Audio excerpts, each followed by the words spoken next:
Guys, oh my gosh, it's been a rough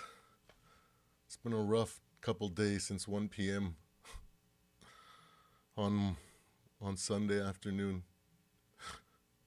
I I didn't know this, but my girlfriend thought it was going to be a good idea to record me during the game because I expected such a blowout win. It was going to be such good content for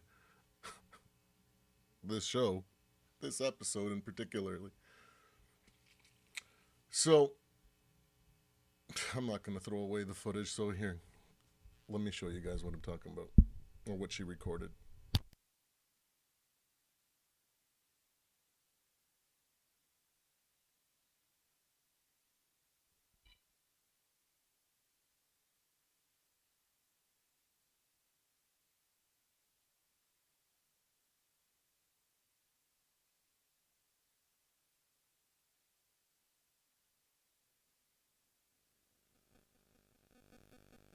I'll show you. When the chips are down, these civilized people, they'll eat each other. First, dude. Have all these rules, and you think they'll save you? Who's in control?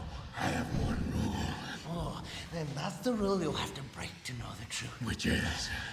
The only sensible way to live in this world is without rules. And tonight, you're gonna break your one rule. I'm considering it. No, there's only minutes left, so you're gonna have to play my little game if you want to save one of them. Yeah. You know, for a while there, I thought you really were a dent. The way you threw yourself after her. Look at you go!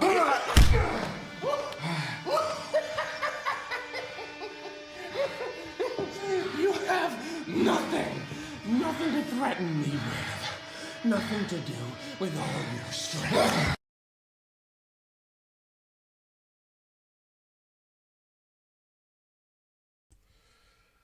Yeah, I basically spent the whole time laughing because I expected a blowout. But regardless, I always felt like we were going to get the win, and so I just had to sit through it and be humbled a bit. Was I surprised? Not in the slightest. We already found out that what happens when Sam struggles. We either win the game or we have a chance to win the game at the late in the fourth quarter. So, what more could you want? A chance or a win? There's been a lot of seasons where we haven't had that, and so I'm grateful to have that. And I'm just happy regardless. You know, back in my divisional standings prediction video, I said that I expected highs and lows from this team and from Sam Darnold specifically. So I wasn't surprised, and I'm still happy because we're 7-2 and in control of our destiny. You know, in other seasons, we've had been in this situation and we've lost that game. And then we've spent the rest of the season trying to dig ourselves out of a bigger hole. Thankfully, so far, that hasn't been the 2024 Vikings. So, am I concerned or worried that the work in progress or the process isn't going as perfectly as I'd hoped or as I'd imagined? Of course not, because the process is the process, and you know, you don't really have a control of that. We just kind of have to sit back and relax and enjoy the roller coaster ride, the highs and lows. It felt very much like that entire game, like I was for parts of the game, I felt like we were about to, like when I'm on a roller coaster and I'm about to go over the top, right? It was a lot of and then back down and up, and so to me, it was a fun ride. We got the win. I'm not sweating it. I hope there's a lot of work to be done. I trust this coaching staff. No amount of criticism or complaints or even praise are really going to change how they do what they're doing right now internally. So all I can do is hope for the best and continue to be optimistic about it and try to be least pessimistic as I can, because that's all I can really do, and be happy because we're 7-2 and we're not 2-7 like most people expected us to be. So just a quick one today. I got to work shortly here, but I still wanted to let you guys know what my reaction was. The breakdown, basically, it was a defensive showcase.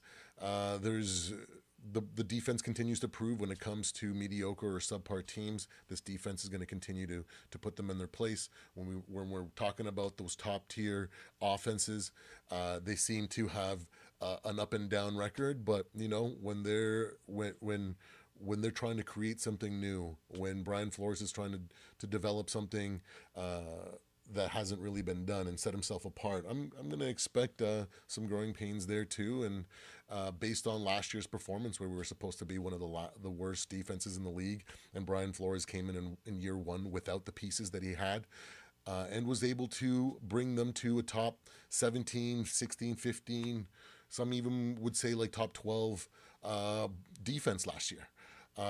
When you account the eye test, right? So, Yogi, what's going on, my dude? And then, thank you so much. I really appreciate you, Yogi. I hope you have a great day at work, man. And so I'm just going to continue to be optimistic and look at and trust that this organization is going to learn from all these mistakes that they've made. And instead of looking at like, woes or worries, I'm just going to look at opportunities that they have to work on, right? So we move the ball efficiently and put up a ton of yards. We just execution continues to be a big factor, like I've been harping on week after week after week, that this team struggles when it comes to executing. Doesn't matter if the play call, if the coaching has been prepared properly at times, whether that's the pressure, inexperience, they're not executing to what their potential or their talent has for us, right? Blake Cashman is back. We have a lot of good things going. We have the Parker Romo game now to kind of throw in our repertoire of games that we'll look back fondly in 15 years, but not anytime soon. But I'm still happy. I'm still optimistic, and I hope you guys had a great time this weekend, and I hope you guys have a great week. Stay tuned for my power rankings video and my bold predictions for this Titans game, and then as well as the live preview breakdown show that I'll have coming up later on this week. I hope you guys have a great day, Vikings Nation, and a warm salute from here up in the cold north. Take care, guys.